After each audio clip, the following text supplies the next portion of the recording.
नमस्कार, मी दीपाली तारनेकर, आशा गट प्रवर्तक PSC अंजी। आमचे 3 समस्या आहे। हमारी 3 समस्या है।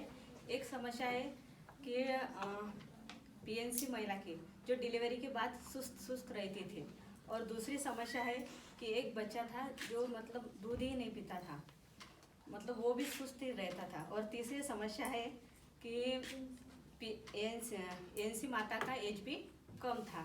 तो हमारी पहली समस्या ये है कि जो डिलीवरी के बाद माता सुस्त रहती थी, आशा की तीसरी विजिट होने के बाद उसके साथ तो उसने थोड़ी सी बातचीत की, और जो पूछना था वो पूछ लिया, जो बताना था वो बता दिया, बच्चे का वजन हो गया, तापमान भी ले लिया, सब हो गया। लेकिन माता को उसने उतना नहीं ये किया, मतलब उसका तापमान वगैरह नहीं लिया।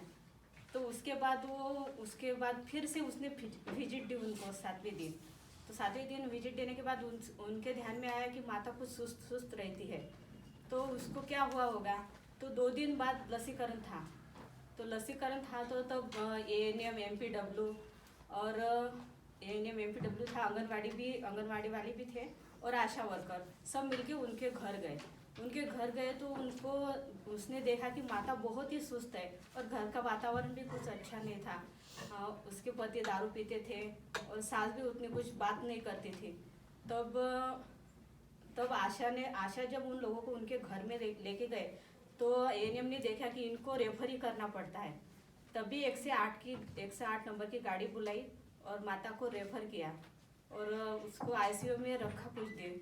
तो कुछ दिनों के बाद उस माता को, मतलब वो PNC माता को, वो पांड्रा पीलिया बोलते हैं ना, वो निकल गया, इसलिए वो ऐसी रहती थी। तो उसको हमने फर्स्ट प्राधान्य दिया। और दूसरा ये है कि पवनार गांव में दो LBW थे, मतलब कम वजन के। तो एक बच्चा था जो मतलब ICU में था भर्ती, 3 दिन के बाद उनको छुट्टी हो गई थी। और उसके जब वो हॉस्पिटल में था तो दूध पीता था, लेकिन घर आने के बाद बिल्कुल वो दूध ही नहीं पीता था, और कुछ भी नहीं, हालचाल भी नहीं करता था, जैसे वो कोमा में चला जाता है ना, ऐसा ही था।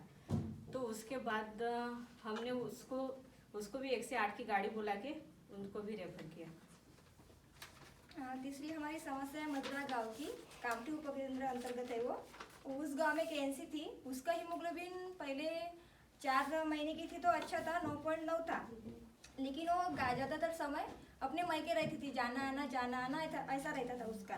तो वो उसका रजिस्ट्रेशन वगैरह सब हो गया था, लेकिन वो महीने के महीने लसीकरण के लिए आती नहीं थी, क्योंकि वो रहती ही नहीं थी ज़्यादातर।